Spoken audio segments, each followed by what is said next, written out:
and just like he wants to, so he just moved over and let him go. Phil has a lot of experience here. Kenseth takes over 12th place.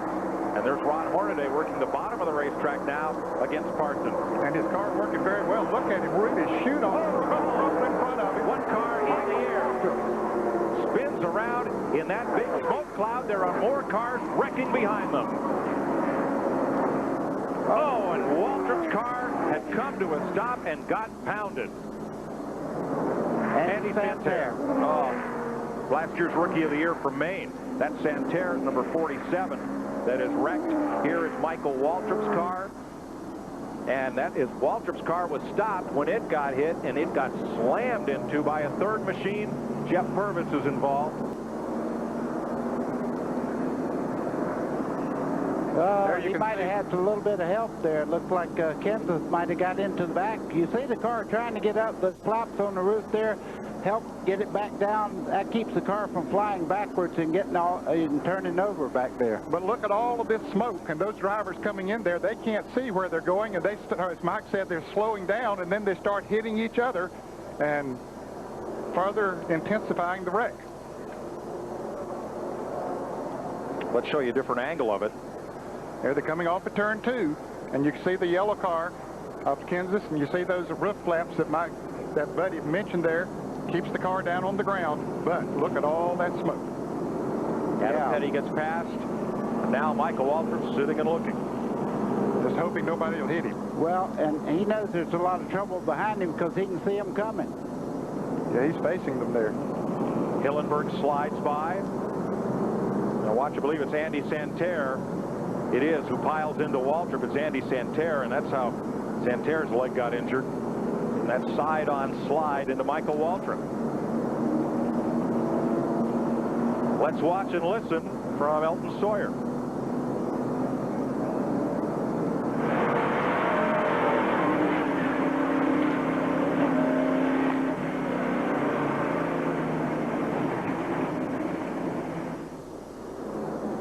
This is from Jimmy Kitchen's car.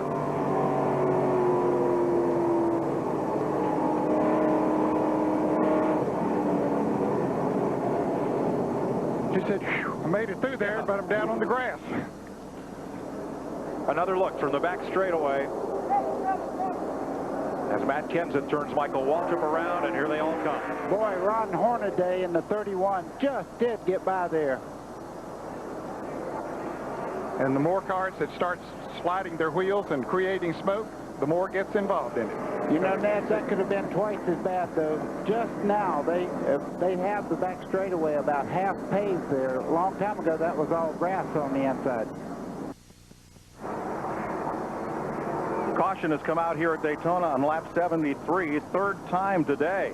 And this time it's Tim Fedowa who found trouble on the back straightaway toward the entrance of turn number 3.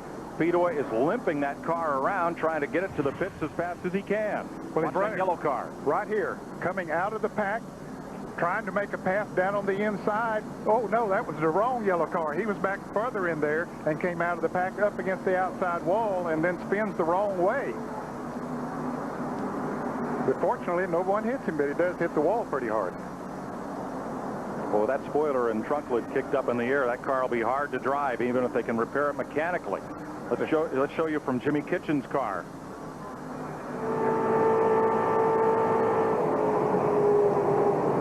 Something must have happened to that car. Looked like smoke from the left rear of Fedowa's car. Might have cut down that tire and sent him into the wall. The track bar broke. That's the pannered rod that runs across the rear end. Right, that's a stabilizer bar to keep the rear end housing in line, and it may have broken, and that thing just turned right on the back straightaway there. Of course, that's the car that he wrecked here yesterday in practice, and they rebuilt it. Update on Andy Santerre, last year's Rookie of the Year. He has a fracture in his lower right leg. Will be flown to Harrisburg, North Carolina, and home for surgery. His wife, Sue, says that Andy is expected to be out of the series for 6 months. Oh, that's too bad. He is such a great race driver and was looking forward to this year so much after his rookie year last year, winning Rookie of the Year honors. Let's get set for the restart, Ned. Lyndon Amick did not pit under that caution flag, and he is the leader. Trouble on the start. And he get a good start. him. Earnhardt didn't get squared away in time. Other cars still spinning and sliding down there. Mike McLaughlin made contact with Earnhardt in the grass. He's got damage to his car. And that's Ron Hornaday, number 31. The front of his Chevrolet is destroyed. And as you were saying, Lyndon Amick did not pit, and he just didn't come up to speed. Everybody else was expecting it. Here's Todd Bodine, a lot of damage on his car.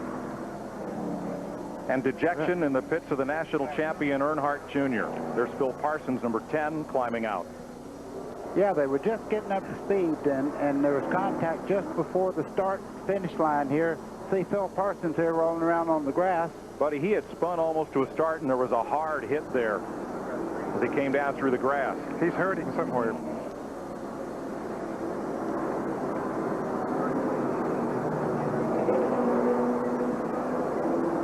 Still one of the regulars in this series. Looks like maybe he's holding his ribs or his side. Let's see. Ron Hornaday out. Everyone else, miraculously, was able to drive their cars away from the accident scene and try to come around to pit road. Terry Labonte, yeah. He's got a lot of damage to the right front corner there. Several of the good cars were involved in that wreck. Okay, you can see he's on the outside. That's a lap car down on the inside. That's Earnhardt Jr. in second right there. And see, he didn't get a good start. Earnhardt got a good start, hit him, and then got Terry Labonte involved. And Todd Bodine came in there. Matt Kenseth got involved in car number 17. There's Phil Parsons coming into the picture in number 10. See Terry Labonte nowhere to go. Right on the bottom of the racetrack. Earnhardt gets into him, turns up there. And folks, all it takes is the amount of time to try to get your foot from the gas pedal to the brake pedal. Those cars are running so close together and at such speed. From Mike McLaughlin's roof cam. Well, he sees all that smoke.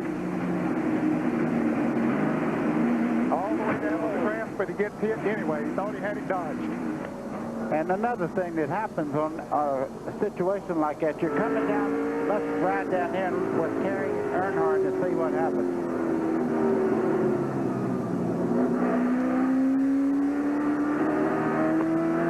And he said, oh boy, I got through there. Jason Jarrett was right in front of him. He got through it. This is Ron Hornaday, who did not get through it. He thought he was making the right move. Ooh, there's the hit lick to Phil Parsons, and that was a hard one. Man. Jimmy Kitchens.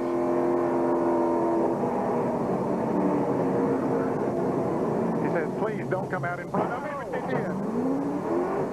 That just wailed the left side of Hornaday after Hornaday ran into Phil Parsons. Mike, as I was saying just a moment ago, watch Earnhardt on the high side as he comes along. Great run. Watch him right there. He makes contact into the back of Amick's car, and here he goes around. That collects everybody. Now from the blimp, from the Bud 1 airship, you're going to see Earnhardt's blue car come up right against Amick and try to get away to the right when Amick doesn't come to speed. The blue car is Earnhardt. Here he comes. Now he's going to try to get off him, and Terry Labonte gets in the back of Earnhardt. Exactly. Of course, Terry couldn't see what was going on up there. He was just following Earnhardt. And, boy, that was a mess. Big wreck, not even up to speed. One pinball and a lot of flippers. Hold on to your chair, folks.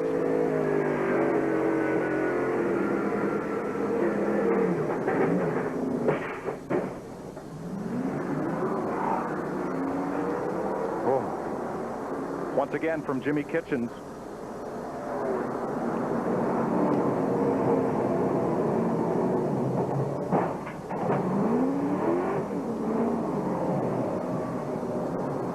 And let's really slow this down from the Bud 1 airship. Now watch the red car.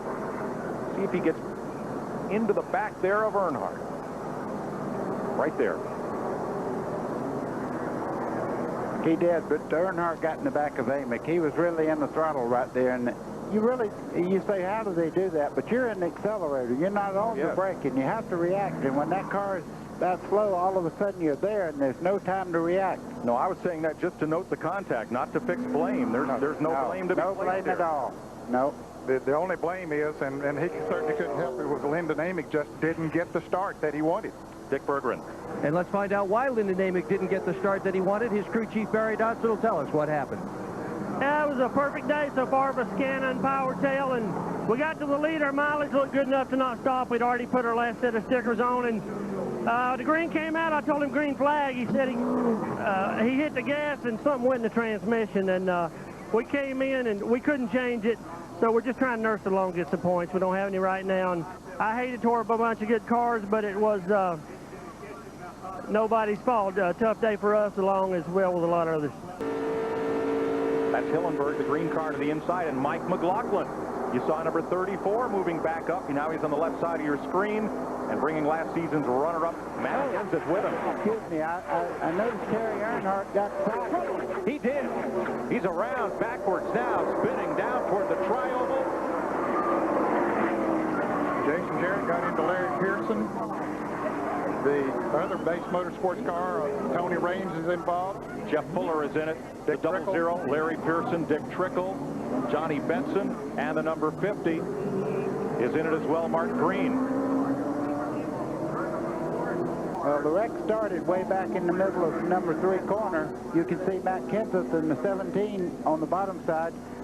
Kerry's on the high side. They make a little touch right there, you see, and that gets the car sideways as he starts off turn 4. I could tell this was going to be big. Pearson 00 spins, gets into the side of Fuller. Racing along the wall there was Green. The cars like rain slide up the racetrack and into the wall.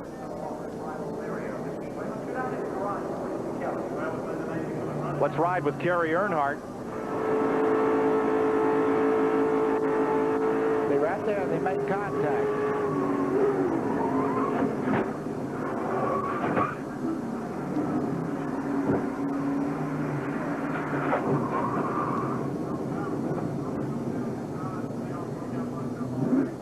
Well, it's been the Grand Crashinal Series today. Oh, it sure has.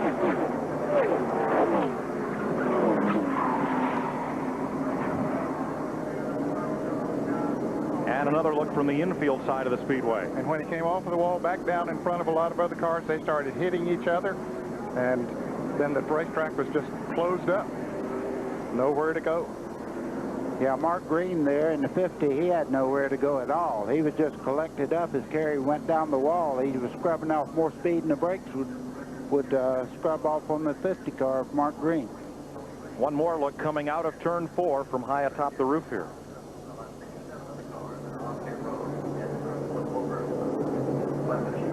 The racetrack completely closed up, and even into pit road. And once again, ride with Kerry Earnhardt. They make contact right there, and that gets him sideways. Now into the outside wall, sliding around, and you can see everybody spinning around him.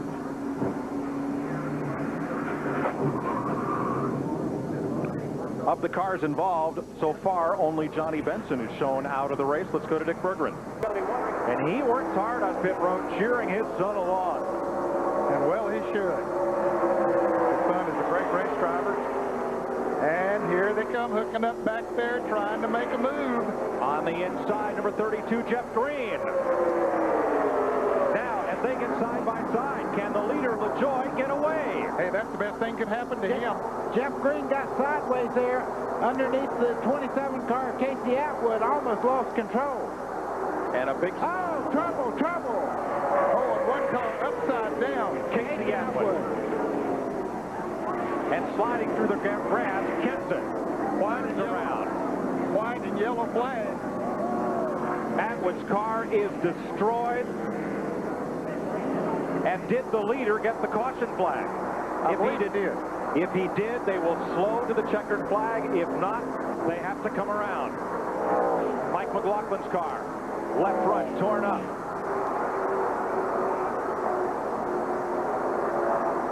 The leaders did get the yellow.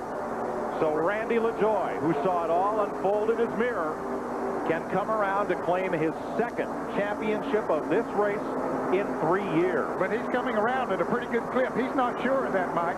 He's racing right back to the flag. And wins it. Randy LaJoie, 2 wins in 3 years. And in the final 5 laps, The 18-year-old rookies learned some hard lessons. Had a good shot at it. He did everything he could. We got good engines from Ron Hutter. We want to thank Castrol. We'll get him next time. The most important thing right now is he's okay. Yeah, it sure is. Casey Atwood's all right. Everybody is very relieved about that, Mike. And he'll be credited with 16th place finish, Dick Berggren, 1 lap down. Watch that number 27 car on the left side of your screen. Andy Hillenberg gets in the back of him, and he gets into the outside wall. You can see the 18 car there. The hood's all torn up on it where he got in the back of Casey Atwood. Goes right up and almost over Mike McLaughlin. Comes back down on the back end and then back to the front end. There goes the radiator and the springs. Now, the good part is that probably looks really bad to the racing fan, but it's sliding on the roof. That's where all the roll cage is. It does not start turning over until it scrubs off a tremendous amount of speed.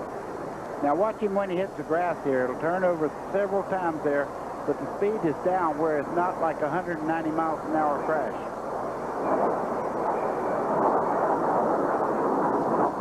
Casey Atwood's Daytona dream ended 1 lap too soon. Watch right here when they make contact. He's in a straight line, makes contact there without Andy Hillenberg, who was right behind him, run right in the back of him. And you see McLaughlin lose control there after he bounced off of Hillenberg as Atwood flew up and over him. Here's a look from behind. Didn't take much, but right into the back and turned him right into the wall. You know, it almost looked like Mike McLaughlin might have been pushing Andy Hillenberg, and he had no way to back off. They were coming down to get the white flag and certainly were going for it. Watch this. You're riding with Mike McLaughlin. No. Definitely Andy Hillenberg got in the back of him. That's all.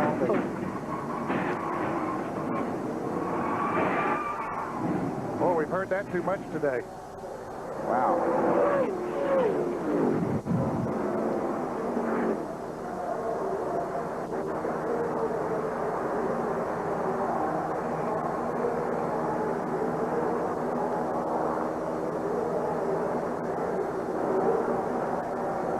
Saw the officials with the caution flag out very quickly as leader Randy LaJoie came to the flag. But as we mentioned, LaJoie not sure if he had passed under the caution or not, came around at speed.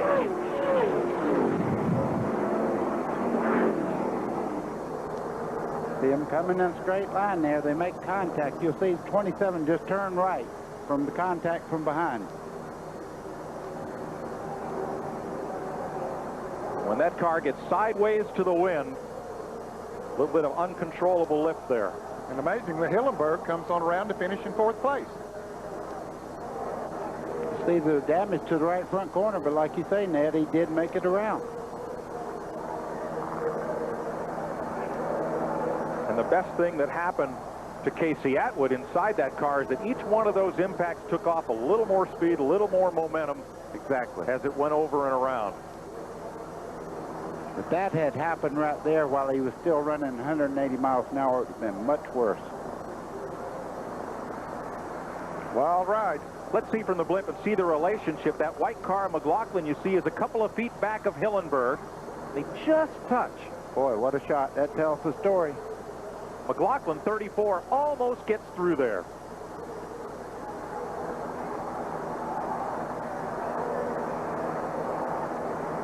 A wild ride for 18-year-old Casey Atwood, a brush with the wall for 18-year-old Adam Petty, and the fellow they both call the old man proves once again at Daytona that old age and experience is a match for youth and enthusiasm. Ken Squire is in victory lane.